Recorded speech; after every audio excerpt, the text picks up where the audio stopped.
नमस्कार विद्यार्थी मित्रांनो, मराठा विद्याप्रसारक समाजाचे KRT arts, BH commerce, AM science अर्थात KTHM महाविद्यालय नाशिक विभाग वाणिज्य द्वितीय वर्ष वाणिज्य, मी सहाय्यक प्राध्यापिका कांचन सुरेश शेटे तुम्हा सर्वांचे KTHM ई-लर्निंग या प्लॅटफॉर्मवरील व्याख्यानमालेत पुन्हा एकदा स्वागत करते. मित्रांनो, या आधीच्या लेक्चरमध्ये आपण आपल्या विषयाच्या पहिल्या प्रकरणाला सुरुवात केली होती. त्या पहिल्या प्रकरणामधील उद्योजक आणि उद्योजकता या संकल्पनांवर चर्चा केली होती. तसेच उद्योजक आणि उद्योजकतेचा अर्थ, व्याख्या यांचाही आपण परिचय केला होता. त्याचबरोबर उद्योजकाचे स्वरूप, उद्योजकाची कार्ये, उद्योजकतेचे महत्त्व आणि उद्योजकतेची गरज या सर्व मुद्द्यांवर आपण चर्चा केली होती.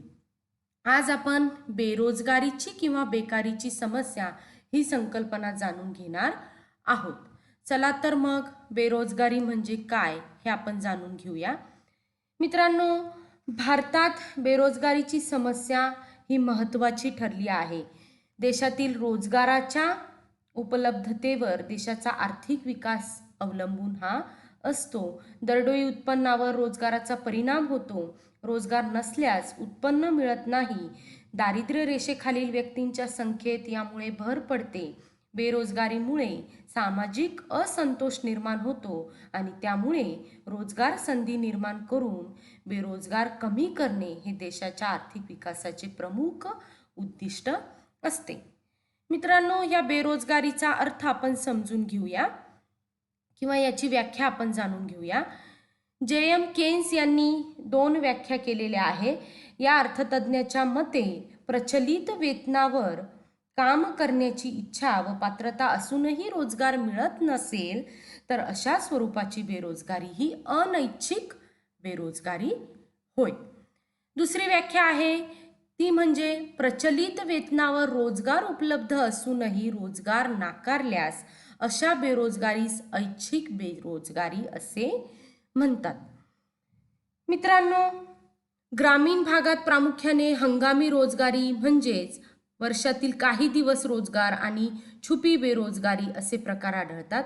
ज्या सीमांत मजुराची सीमांत उत्पादकता शून्य असते अशा बेरोजगारी छुपी बेरोजगारी असे म्हणतात. याशिवाय शहरी भागात सुशिक्षितांचीही बेरोजगारी आढळून येते.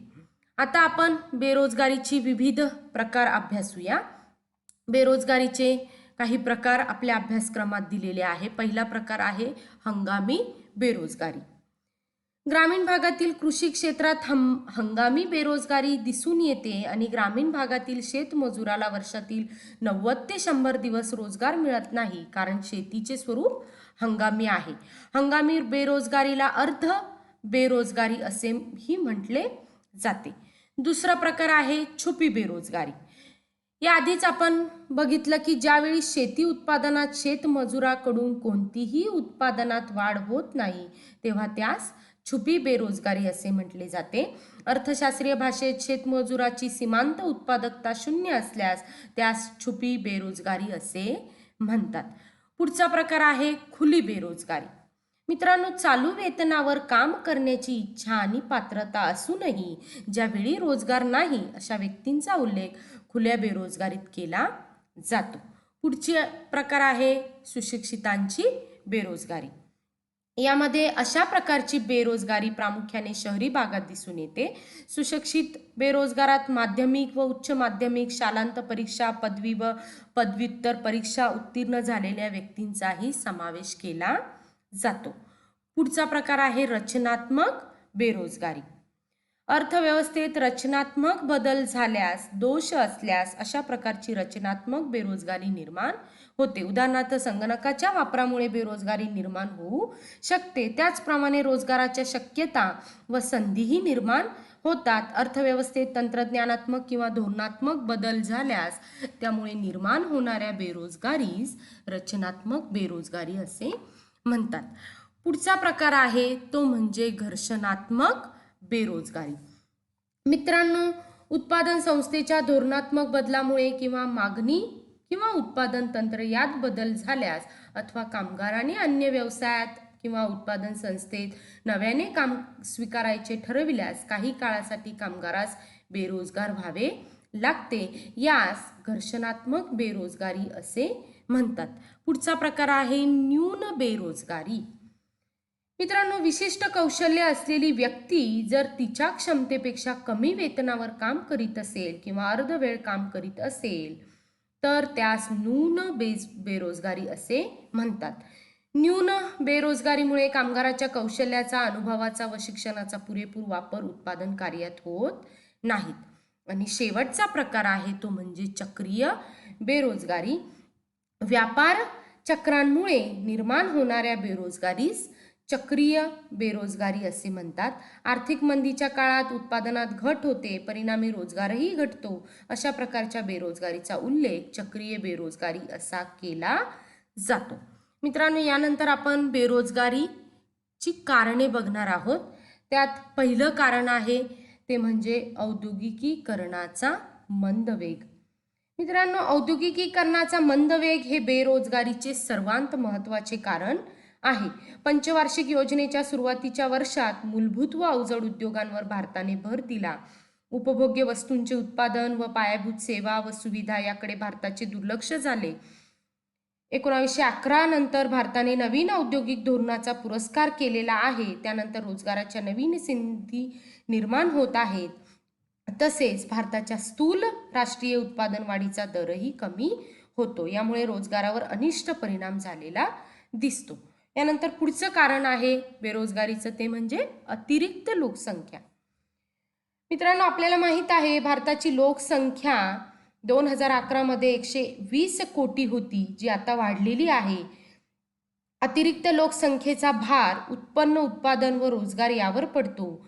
जेवढ्या प्रमाणात लोकसंख्येत वाढ होते तेवढ्या प्रमाणात रोजगार निर्माण होत नाही. त्यामुळे लोकसंख्या वाढीबरोबरच बेरोजगारांच्या संख्येत सुद्धा वाढ होताना दिसते.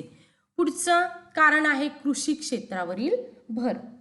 भारताच्या एकूण श्रमशक्तीपैकी 57% लोक आजही उपजीविकेसाठी प्रत्यक्ष व अप्रत्यक्षरित्या कृषी क्षेत्रावर अवलंबून आहेत. भारतातील शेती पावसाच्या लहरीवर अवलंबून असते. त्यामुळे कृषी क्षेत्रात हंगामी व छुप्या बेरोजगारांचे प्रमाण अधिक असते. नंतर आहे निरक्षरता. भारतात निरक्षरतेचे प्रमाण अद्यापही मोठे आहे. परिणामी निरक्षर व्यक्तींना म्हणजेच अशिक्षित व्यक्तींना मानवी श्रमावर आधारित व अकुशल कामे करावी लागतात. त्यांचे वेतनही कमी असते. व्यावसायिक शिक्षणाचा अभाव व निरक्षरता यामुळे बेरोजगारीचे प्रमाण वाढते. पुढचं कारण आहे यांत्रिकीकरण. मित्रांनो, कृषी क्षेत्र, बांधकाम, खाणकाम, कारखानदारी इत्यादी क्षेत्रात मोठ्या प्रमाणावर यांत्रिकीकरण होत आहे. अकुशल व निरक्षर व्यक्तींना या क्षेत्रात मिळणारा रोजगार दिवसेंदिवस कमी होत आहे. यामुळे ही बेरोजगारीचं प्रमाण वाढताना दिसते. त्यानंतर पुढचं कारण आहे ते म्हणजे लघु उद्योग व ग्राम उद्योगांचा ऱ्हास. मित्रांनो, लघु उद्योग व ग्राम उद्योगात श्रमप्रधान तंत्रज्ञानाचा वापर मोठ्या प्रमाणात केला जातो, परंतु हे उद्योग अनेक अडचणींमुळे बंद किंवा कमी झाल्याने या उद्योगातून निर्माण होणारा रोजगारही कमी झाला. पुढचं कारण आहे शैक्षणिक अपयश. निरनिराळ्या क्षेत्रांत उदाहरणार्थ कारखानदारी, कृषी, बांधकाम, खाणकाम इत्यादी कुशल कामगारांना मागणी असते, परंतु व्यावसायिक कौशल्ये विकसित करण्याच्या कामी अपयश आल्यामुळेही बेरोजगारीच्या प्रमाणात वाढ झाली. कामगारांना प्रशिक्षण देणे, अनौपचारिक शिक्षण पद्धतीतून व्यवसायावर आधारित कौशल्ये विकसित करणे या कामी अद्यापही म्हणावे तसे यश प्राप्त झालेले नाही. त्यामुळे बेरोजगारीत वाढ झालेली आहे. पुढचं कारण आहे नवीन आर्थिक धोरण. मित्रांनो, भारताने उदारीकरण, खाजगीकरण आणि जागतिकीकरण ही वैशिष्ट्ये असलेल्या नवीन आर्थिक धोरणाचा जुलै 1991 मध्ये स्वीकार केला. उदारीकरणामुळे चीन सारख्या इतर परकीय देशांतून स्वस्त मालाची आयात झाल्याने भारतातील उद्योगांवर त्याचा अनिष्ट परिणाम झाला. उदारीकरणामुळे तीव्र स्पर्धा निर्माण होऊन अनेक लघुउद्योग बंद पडले किंवा आजारी पडले. त्यामुळे लघुउद्योगात काम करणाऱ्या कामगारांवर बेकारीची कुऱ्हाड कोसळली. खाजगीकरणाचे उद्दिष्ट साध्य करण्यासाठी सरकारने निर्गुंतवणुकीचा मार्ग स्वीकारला. सार्वजनिक क्षेत्रातील उद्योग, खाजगी क्षेत्रातील भांडवलदारांनीही स्वेच्छानिवृत्ती योजना आणि अत्याधुनिक यंत्रांचा वापर सुरू केल्याने बेकारीत मोठ्या प्रमाणात वाढ झाली. सरकारने विदेशी संचार निगम लिमिटेड आणि IBP यांसारख्या नफ्यातील उपक्रमांचेही खाजगीकरण केले. अशा प्रकारे नवीन आर्थिक धोरणाच्या उदारीकरण व खाजगीकरण या हेतूमुळे बेकारी वाढली. नवीन आर्थिक धोरणाच्या अंमलबजावणीनंतर संघटित क्षेत्रातील रोजगार कमी होऊन असंघटित क्षेत्रातील रोजगार वाढला. पुढचं शेवटचं कारण आहे ते म्हणजे रोजगार निर्मिती कार्यक्रमांचे अपयश. भारताने स्वयंरोजगार व वेतन रोजगार निर्माण करण्यासाठी अनेक कार्यक्रम राबवले, परंतु भ्रष्टाचार, अकार्यक्षमता आणि अयोग्य देखरेखीमुळे सरकारला अपेक्षित रोजगार निर्मिती करणे शक्य झाले नाही. अशा प्रकारे अतिरिक्त आणि सातत्याने वाढणारी लोकसंख्या, निरक्षरता, व्यावसायिक शिक्षणाकडे दुर्लक्ष, औद्योगिक कलह, अत्यल्प जलसिंचन, शेतीचे यांत्रिकीकरण, ग्रामोद्योगांचा ऱ्हास, मंद औद्योगिकरण, लघुउद्योगांकडे दुर्लक्ष, नवीन आर्थिक धोरणाचा स्वीकार आणि रोजगार निर्मितीसाठी राबविलेल्या कार्यक्रमांचे अपयश या कारणांमुळे भारतातील बेकारी सातत्याने वाढत आहे. मित्रांनो, या बेरोजगारीच्या कारणांवर उपाययोजना करणे देखील गरजेचे ठरते. चला तर आपण बेरोजगारी कमी करण्यासाठीच्या उपाययोजना बघूया.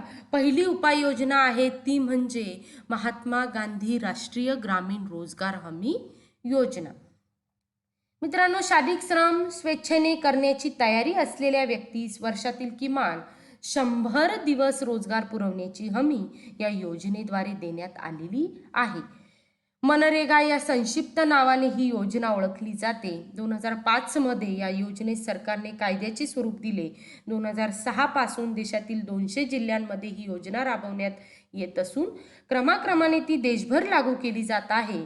तसेच 2012 पर्यंत या योजनेद्वारे 60.61 लाख कामे ग्रामीण भागात चालू असून ग्रामीण भागात रोजगार निर्मिती करण्याचे कामी या योजनेने महत्त्वपूर्ण कामगिरी केलेली दिसून येते. पुढची उपाययोजना आहे सेवा क्षेत्रात वाढ. विद्यार्थी मित्रांनो, भारतात सकल राष्ट्रीय उत्पादनात सेवा क्षेत्राचा सर्वाधिक वाटा आहे व या क्षेत्राच्या वाढीचा दरही वार्षिक 5% आहे. त्यामुळे रोजगाराच्या संधी पुढील क्षेत्रात उपलब्ध करून देण्याचे सरकारचे श्रमविषयक धोरण राहील. पुढील क्षेत्रात प्रत्यक्ष व अप्रत्यक्ष रोजगाराच्या संधी उपलब्ध होण्याची शक्यता अधिक आहे. माहिती तंत्रज्ञान क्षेत्र, दूरसंचार, पर्यटन, आरोग्य सेवा, शिक्षण, बांधकामाशी संबंधित सेवा, बँका, विमा, किरकोळ व्यापार, जनसंपर्क माध्यमे इत्यादी ही क्षेत्रे आहे की ज्यामध्ये रोजगार हा चांगला उपलब्ध होऊ शकतो किंवा चांगल्या संधी या निर्माण होऊ शकतात. तिसरी उपाययोजना आहे महाराष्ट्राची रोजगार हमी योजना. विद्यार्थी मित्रांनो, महाराष्ट्र सरकारने सन 1972 ते 73 मध्ये राज्यघटनेतील काम मिळवण्याच्या अधिकाराला राईट टू वर्क मान्यता देण्यासाठी ही योजना सुरू केली. कामाची मागणी करणाऱ्या ग्रामीण भागातील 18 वर्षांपेक्षा अधिक वयाच्या स्त्री पुरुषास अकुशल काम त्याच्या गावात किंवा जवळपास देण्याची हमी ही योजना देते. या योजनेमार्फत जलसिंचन, गावतळी, ग्रामीण रस्ते, पाणी पुरवठा इत्यादी श्रमप्रधान कामाद्वारे टिकाऊ मालमत्तेची निर्मिती करून उत्पादक स्वरूपाचा रोजगार निर्माण केला जाणार होता. ही कामे संबंधित खात्यांमार्फत केली जाणार होती. योजनेच्या एकूण खर्चांपैकी 60% रक्कम वेतनावर आणि 40% रक्कम साधने, पर्यवेक्षण आणि इतर आवश्यक मटेरियलवर खर्च होणार होता. परंतु या योजनेतील वेतनाचे दर इतर खाजगी कामांवरील वेतनाच्या दरापेक्षा कमी असल्याने गेल्या 4 वर्षात काम मागणाऱ्यांची संख्या घटत आहेत आणि 8व्या योजना काळात रोजगार हमी योजनेमार्फत फलोद्यान कार्यक्रम राबवण्यात आला. तसेच योजनासाठीचा खर्च व्यवसाय कराच्या उत्पन्नातून भागविला जातो. पुढची उपाययोजना आहे स्वर्ण जयंती शहरी योजना. शहरात स्वयंरोजगार निर्माण करण्याच्या हेतूने ही योजना केंद्र सरकारने सन 1999 मध्ये सुरू केली.